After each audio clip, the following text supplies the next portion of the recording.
ከዚህ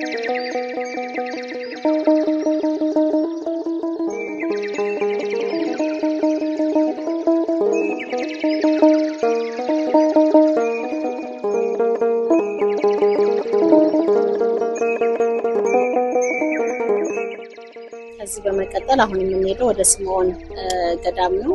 ትናንትና የነበረን ቆይታ በቅዱስ ጊዮርጊስ ገዳምና በኮርኒሽ ማርያም ነበረ።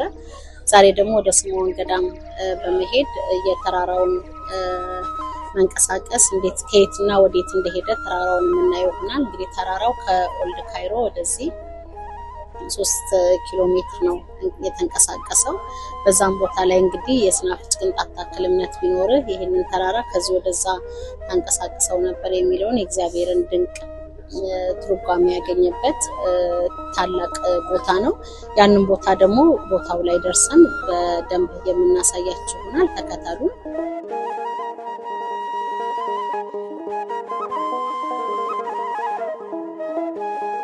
በፊት እንግዲህ እዚህ ቦታ ላይ ክርስቲያኖች በብዛት ስለነበሩ እነሱን ለማሳደድ ብዙ ቆሻሻዎች እየመጡ ወደዚህ ቦታ ላይ ይጣሉ ነበር፣ አካባቢው ላይ ያሉትን ክርስቲያኖች ለማሰቃየት።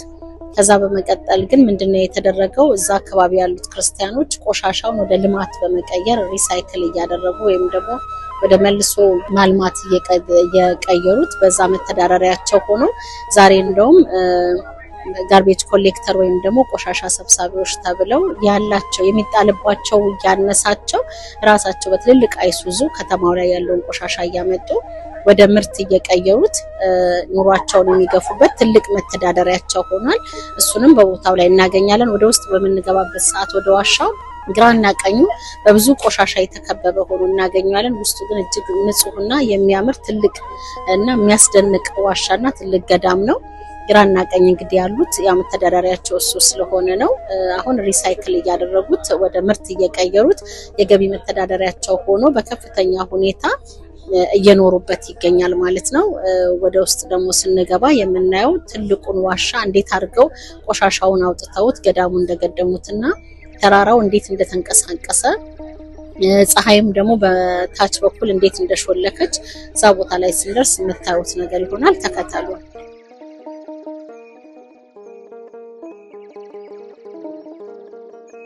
እንግዲህ ግብፃውያኖች ሁለት ነገር አላቸው። ምንድነው? የበኩር ልጃቸውን እንዳይሞት በደሙ በጎባኑ ላይ ቀቡት የሚለውንና እንደገና ደግሞ የክርስትና ምልክት የሆኑትን ስዕለ አድኖዎች ያደርጋሉ። 3 ነገሮች በቤታቸው ግድግዳ ላይ ያደርጋሉ። አንደኛው ቀይ ደም ነው የሚያደርጉት። ሁለተኛው ነገር ደግሞ የዘንባባ ዝንጣፊ ያደርጋሉ እና ከመስቀል ጋራ ከዛ ባሻገር ደግሞ ስዕለ አድኖ ያደርጋሉ። ያ ማለት እዛ አካባቢ ጠቅላላ የክርስቲያኖች ቤት ነው ማለት ነው። ይሄ ምልክት ያለበት በር በጠቅላላ የክርስቲያን ቤት ነው። በዚህ መልኩ ነው ቤታቸውን ከአህዛብ ለይተውት የሚኖሩት።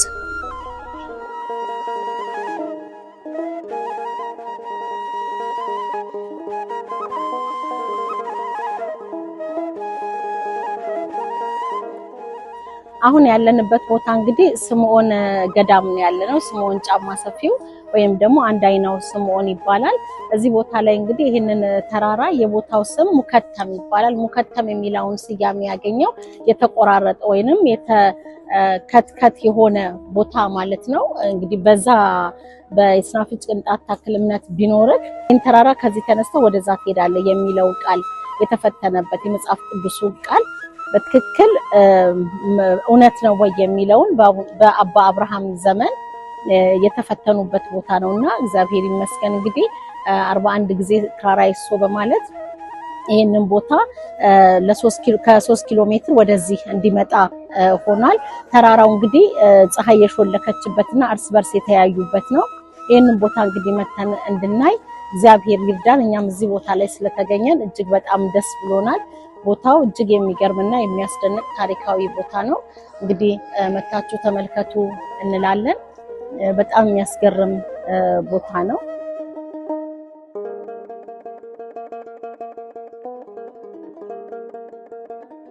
እንግዲህ አሁን እዚህ ቦታ ላይ ያለነው ለቁስቋም መተን ነው።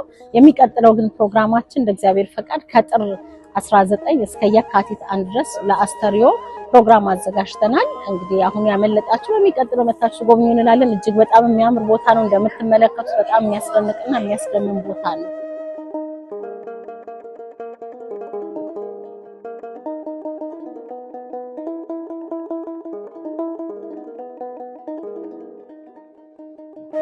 ቀርሜሎስ እንግዲህ ካይሮን ለ11 ቀን በ11 ቀን ቆይታ ውስጥ ነው የሚያስጎበኘው። ከጅምሩ እስከ ፍጻሜው ድረስ ከካይሮ ጀምሮ እስከ ሲና ድረስ ነው የምናስጎበኘው። በምናስጎበኝበትም ወቅት እንግዲህ ለ50ኛ ጊዜ ነው። አሁን ይሄኛው ግሩፕ 50ኛ ግሩፕ ነው። ሲናይን ለ50 ጊዜ ወርደነዋል። ነንጦን ስንነ መቃርስና ባቡሊና ሙሴ ጸሊምና ዮሐንስ አጽፍ ምንም የሚቀረን ነገር የለም። ከካይሮ ጀምሮ አሌክሳንድሪያን ጨምሮ እስከ ሲና ድረስ የምናስጎበኝ መሆኑን ልንገልጽላችሁ እንወዳለን። እንግዲህ መታችሁ ጎብኚው፣ ተመልከቱ እንላለን። የበረከቱ ተሳታፊ ሆኑ እንላለን። እንግዲህ እንደዚህ አይነት ቦታ መጥቶ ራስን ከእግዚአብሔር ጋር ራስን ከራስ ጋር ማገናኘት የመሰለ ትልቅ ነገር የለም። ይህንን ደግሞ መታችሁ እንድታዩ ግብዣችን ነው። እናመሰግናለን።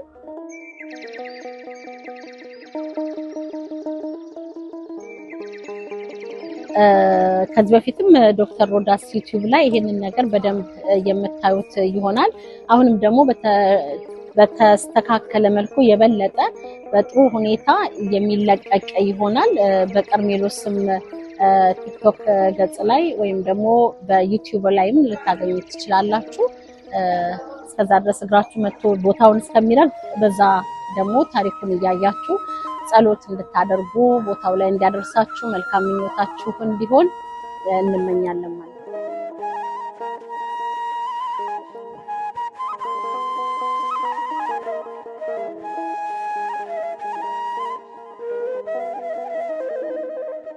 እንግዲህ ቪዛውን ራሳችንን የምናስጨርሰው ቲኬቱን፣ ቪዛውን፣ ሆቴሉን፣ ትራንስፖርቱን፣ ጉዞውን ሁሉንም አሟልተን ነው ዝግጅት የጨረስነው።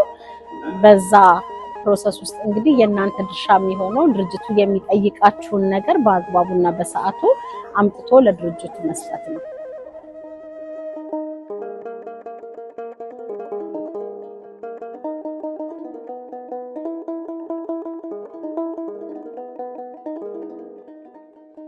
እኔ የመጣሁት ከቦስተን ነው፣ ከአሜሪካን ሀገር ነው የመጣሁት። በጣም ደስ ብሎኛል። በጣም ብዙ ነገር ነው ስለ ሃይማኖታችን፣ ስለ ኦርቶዶክስ፣ ስለ ተለያዩ ቅዱሳን በጣም ብዙ ነገር ነው የተማርኩት። በጣም ያላወቅኩት ነው የተማርኩት። የምናየው ወይም የሰማሁት ነገር ግን ካየሁት ነገር ጋር በስማ በጣም ኢትስ አሜዚንግ። በኃይል የተቻሉ ናቸው። እግዚአብሔር ይመስገን እዚህ ስለመጣሁ በጣም ደስተኛ ነኝ።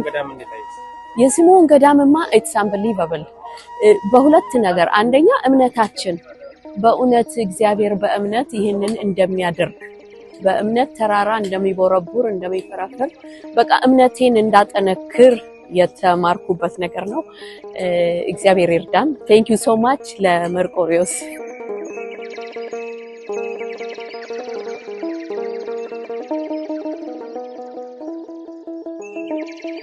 በጣም በእውነቴን ነው ለመናገርም በጣም ያስቸግራል። ባውቅና ለሌላውም ትምህርቱን ባስተላልፍ ደስ ባለኝ ነበረ። ማንኛውንም ሰው እንደ ማንኛውም ክርስቲያን እንደ ምክር አድርጌም የምናገረው ይሄንን ታሪካዊ ቦታ መጥቶ ማየት አለበት ብዬ አምናለሁ እና መቼም በእውነት በጣም ድንቅ የሆነ ቦታ ነው። ተደስቼበታለሁ። ስምዖን ገዳም አብዛኛውን እኔ ብዙም አንብቤ እንኳን የተረዳሁት ነገር የለም፣ ግን ዛሬ በግልጽ እየተረዳሁት እና ቀደም ብሎ ትምህርት በተሰጠው መሰረት እግዚአብሔርን ማመን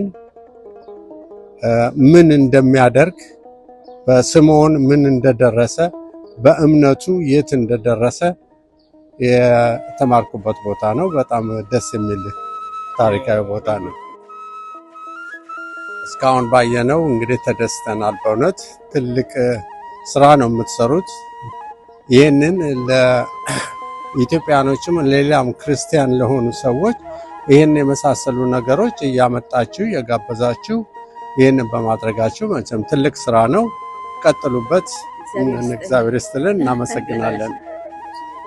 እንዴ ወንደርፉል በጣም ግን በጣም ሪች አውት ብዙ ሰው ማድረግ አለባችሁ ይመስለኛል በእውነት እኔ through the words of mouth ነው እኛ የሰማነው በህታችን በሁት ያማካኝነት ነው ይሄንን የሰማነው ግን ብዙ አበሻ ማወቅ ያለበት የጉብኝት ኦርጋናይዜሽን ነው በጣም ደስ ይላል እግዚአብሔር ይባርካችሁ ቴንክ ዩ እኛንም ከዚህ በረከት እንድንሳተፍ ስላደረጋችሁ እግዚአብሔር ይስጥልን እግዚአብሔር ያክብርልን በጣም ደስ ብሎናል በጣም